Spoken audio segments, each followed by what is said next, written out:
My name is Lettice Millican, and I'm going to be your living history today. And I have some very special guests with me and my grandchildren. Okay, would you play one song for us before we start?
Okay, let me just tell you again, my name is Lettice Millican. I was born in 1830, and I was the oldest of 12 children, and 9 of those were born when we came west on the wagon train. Now, I want you to notice right over here to the back is a wagon that was what we used when we came north or west on the wagon train, and that's not a very big wagon to have. But what my father did is he built 2 of these. This is back in 1843 is when he built these 2 wagons, and they weren't very big. They were like 4 feet wide by 10 feet long, and that would be where you would put everything you were going to need for the summer as well as for the winter after your trip west. This is back before we had a lot of people coming west. And in 1843 we had the very first large group that came west to settle here. And so my father, Elijah Millican, he decided to come west and seek land that he could settle on. And what we did is join on the jumping off point, which would be, let's take a look here on this map. Okay, right here would be your St. Joseph area, Independence. This is where the jumping off point was. And when you would get there and gather, then you would form a wagon train. Well, at this point, this was the first large group, like I said, that had gone. Now, we had Marcus Whitman and Narcissa, and we had others that had gone, but not in large groups like this. This was 1,000 people and a lot of wagons. So this was something new, something that hadn't been tried all that much. So when we got to this point, this independence, then we started to put together groups of people and then voting to see who was going to lead us. And so we had people like Jesse Applegate, and we had just a number of people that were qualified to lead, but then we had to vote on it. So then when we were ready to leave, then we heard that Marcus Whitman was there. Well, he was supposed to be back out here in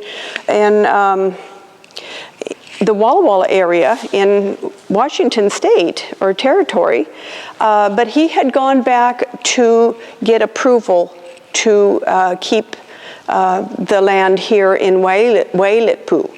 And so he was back there. He had met with the authorities, and they had okayed him to keep the Wailetpu area going and not close it down. So he was going to come back home, which meant he could ride with us, and he could be our physician, and he knew the trails. So he came west with us. So there are lots of records that show, because he was on there, and Jesse Applegate, who was an author, and we have a number of people that wrote about them. And this is really helpful because if you look in this book here, you can see our name, Millican. And we were on the list of people that came west with that 1,000 people. And so my father, and I was 12 years old, so it sounds like I was probably pretty young, except that a 12-year-old girl would be full grown by then. And so I was able to help with everything that needed to be done, whether it was milking cows or leading the cattle, whatever needed to be done, and the cooking and so forth. And as you can see, there were a lot of things that were involved with the cooking because we had to do everything on the stove. You can see I've got some biscuits on here. And of course we had to do all of our cooking on a fire like this. And then when we got to the plains where there was no wood, then we had to have some way of heating our food. And so what we did is we picked up buffalo chips, and these burned really hot and fast.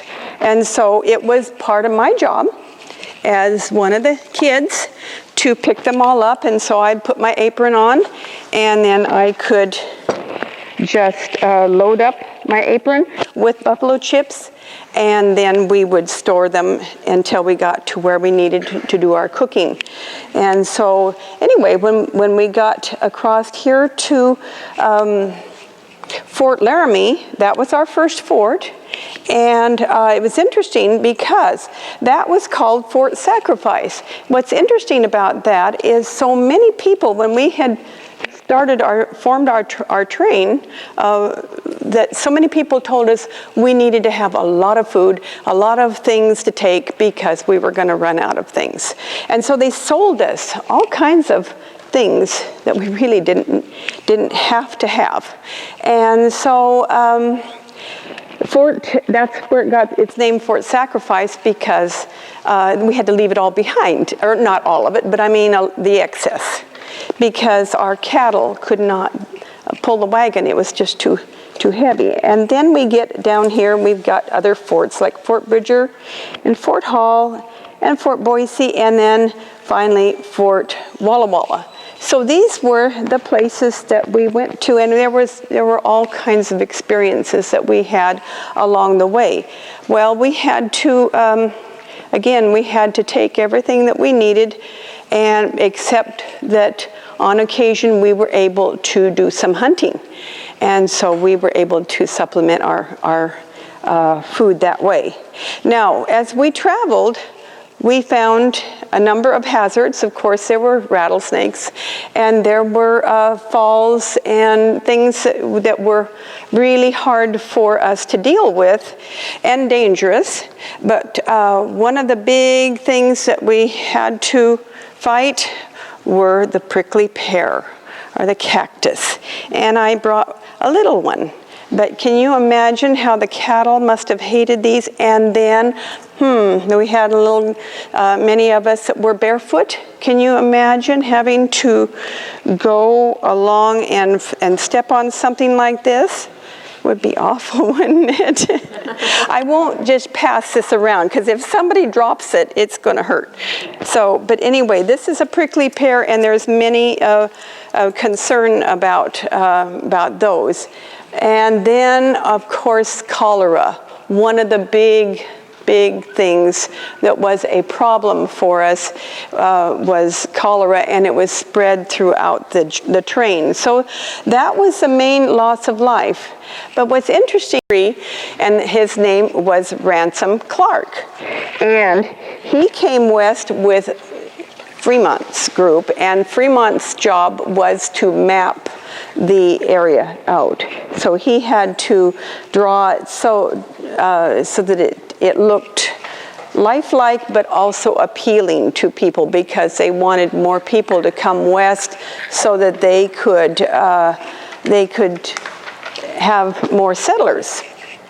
And so he came to the same area we were, and what he did is settled there, and we got acquainted. And then about 2 years later, when I was 15 and fully grown, we got married.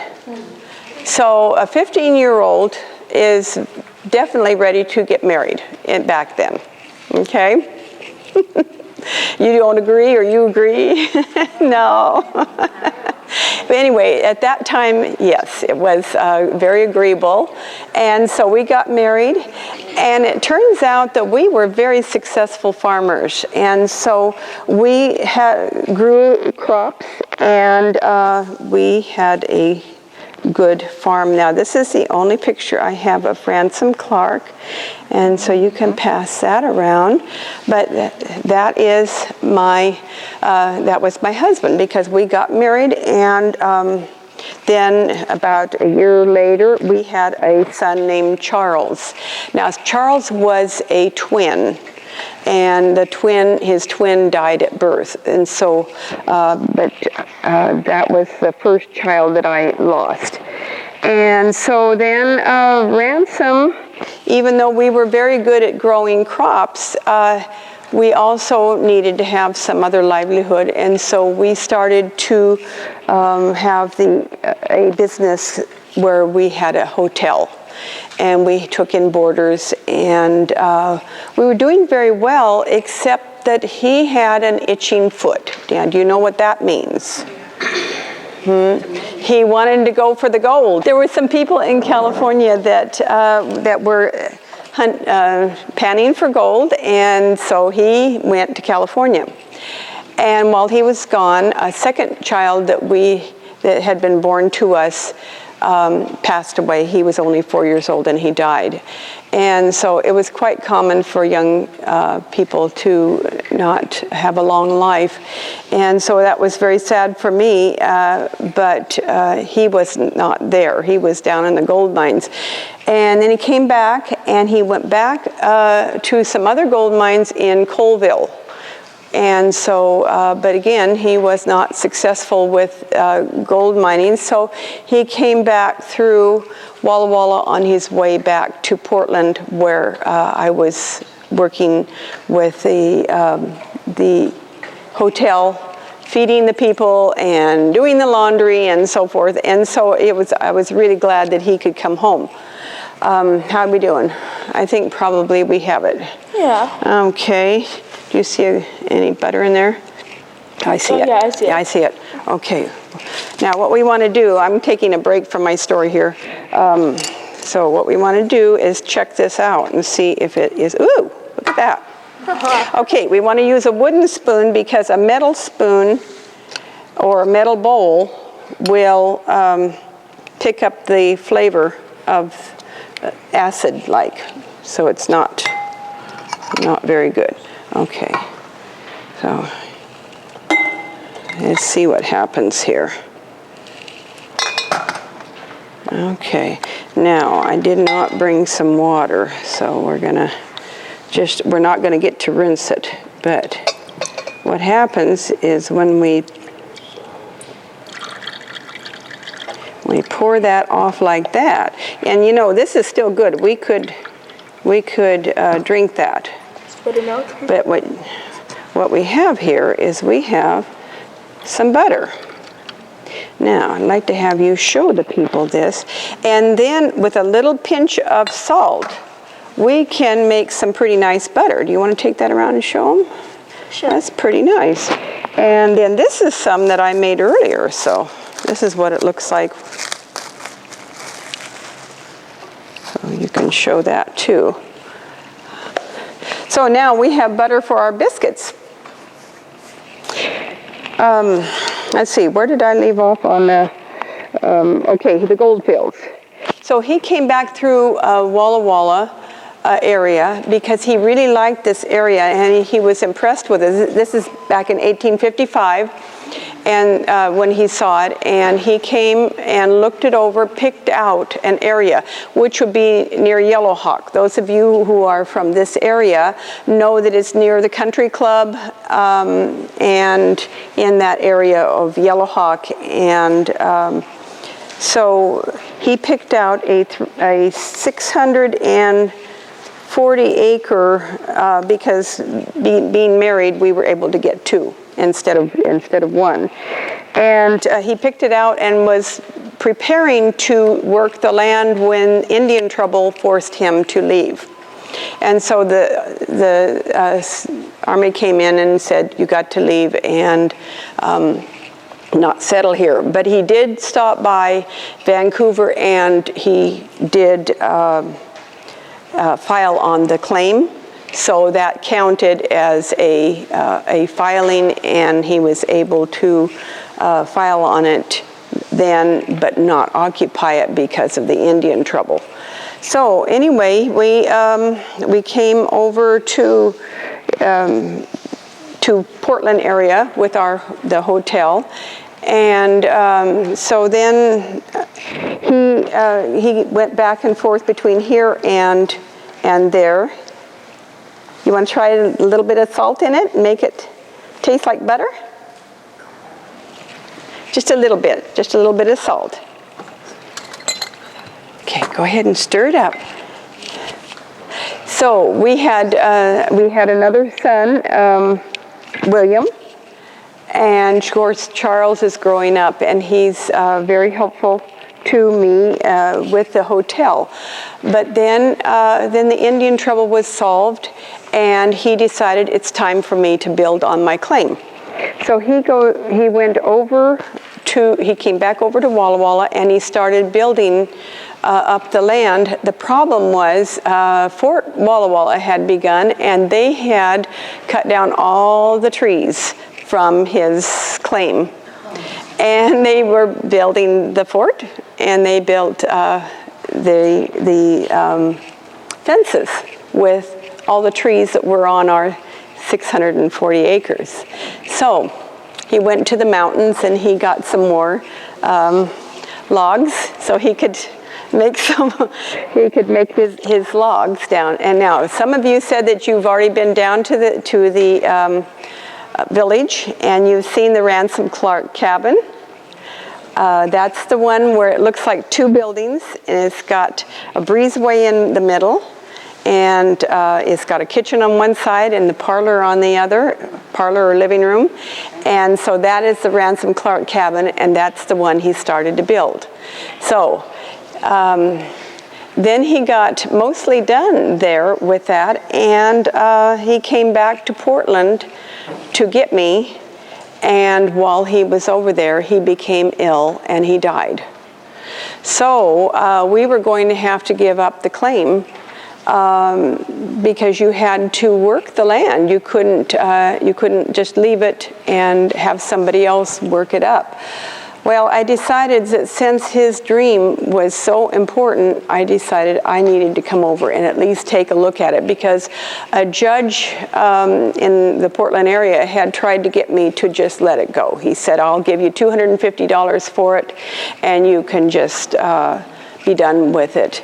And of course, $250 back then was a lot of money, but I decided I've got to at least look at it and see what it was that drew him so determinedly over there. And so I came over by wagon, and of course I'm 29 years old, and I'm pregnant with another child, and I'm coming over here to see what he was building up. And I see this cabin, and I'm quite impressed. This is very nice. Not only is the cabin nice, but I can see there's a fertile land, and it's really, really special. So I decided I'm not going to give it up. I'm going to be the first female to finish up a claim in the area. So I went back to Portland, and I had my baby, and then my children and I came back over from Portland area after I'd settled my affairs with the hotel business and let that all go and came over here. So, but the years were hard for me, and not only did I do all the gardening and the milking of cows, making the butter, and so forth. I was able to do all that, but I wasn't able to get any money. I didn't have a livelihood where I could bring any money in. Well, it just so happened that a man named Reynolds moved in to the area next to our claim and built a mill for processing the wheat. And so he needed to hire someone to make sacks for the wheat, the flour. And so that's something I could do. I could sew the sacks, and I could make a little bit of money that way. And so that's what I did. And but there I was. I had my baby, and I had my other children, and I had to take care of them as well as do all this work. And it was very hard for me. So we're going to take another little break. You've got another song?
Thank you.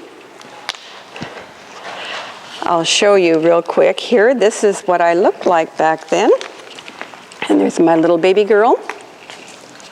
And remember, I was 29 years old and I was already a widow. Now, again, I was able to sew the flour sacks and make a little bit of money and work my garden and so forth, but we didn't have a lot of money back then. But this cabin had been built by Ransom and finished by someone that he had hired. And it actually was the nicest cabin in the whole area, because what we had is that we had a fort, and we had some teepees, and we had just little cabins, but we didn't have any nice houses like the Ransom Clark cabin. That was so much nicer than anything in the area. And so I was very happy to have this cabin, this house to live in. As I'm working with Reynolds, we became better acquainted. We had a great deal of respect for each other. He also was a bachelor. So, here he is. You can pass that around. Rather handsome man. I'm 29 with 3 children at that point. And remember, one of them was a young baby, and the other one was 2 or 3 years old.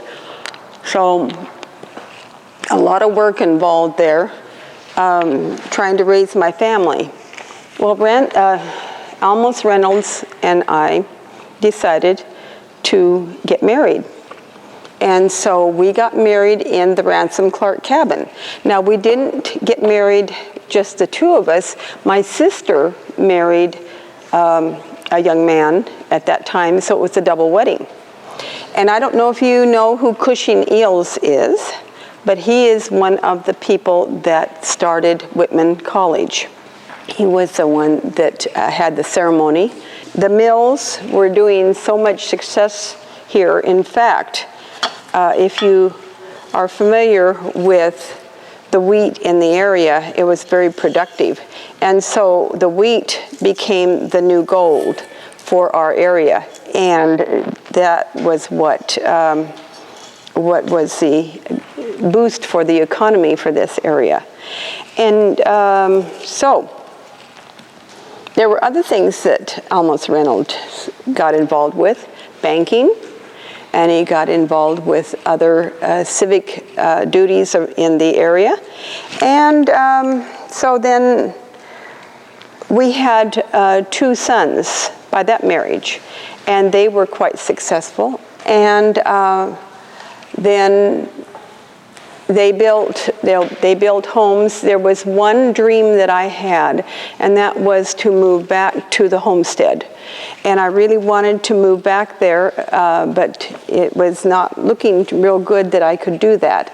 Well, in 1889, Almus Reynolds died at the age of 81. And so I was then a widow again. And so, but I became very involved with the community, the YMCA. Are you familiar with the YMCA? YMCA was an organization that we wanted to promote in this area for the young people, because there were so many things that weren't really good for them to get involved with. And we had a lot of saloons, we had a lot of gambling places and so forth that cropped up from our area. So the YMCA was very important to get started. So I, by this time, had become quite successful monetarily, and so I donated half of what it took to build the YMCA. And that was done late in life. And so then Whitman College was also very successful. And so I donated a large amount of money, $6,000 then, for the women's dormitory to pay off the loan on that. And the building, I understand, is not there anymore, but there's a plaque that shows that it was named Reynolds Hall. And so, but there were a lot of things like that that I got involved with that it's very nice to see a help to the community. So anyway, okay, I'd like to have some more songs. However, I also would like to have some questions, if you have any, about my character. And I do want to tell you that there is something my descendants put in the newspaper, a recipe that was mine, and it talks about it in the newspaper. And so I like to make that recipe up, and so, okay, thank you. And so I have it to share. Sorry about that. How old was your second husband when you got married? You were 29 or 30? Almus was 22 years older than Lettice. Yeah, I'm sorry, I had that off. That's all right. So that's quite an age difference, but it's not uncommon. So, and that, it worked out very well, yes. Okay, now after we have some music, also I want to make sure that you have some cake. Yes? What's the donation land claim? Okay, that was for a short time, maybe a 10-year period, where they were trying to bring people in. See, England was set to get the land. This would be Oregon, Washington, as you know it today, Montana, any of the West. It would be, is it going to be the United States, or is it going to be England? Who's going to get to keep the land? So they had an appeal to bring in more people from the United States to get land. And if you worked the land, you built your house, you planted your crops, you lived on it consecutively for, I believe it's 5 years, then you got the deed to the land. But you had to do all that. And because of the Indian trouble, because he'd filed on it, they were able to waive that just because he'd already filed on the land, and the Indian trouble did not allow him to stay. It's huge. It is. And the interesting thing is, it was only for a short time, that like 10 years, and then it was over. And it was an opportunity that was really special.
Thank you.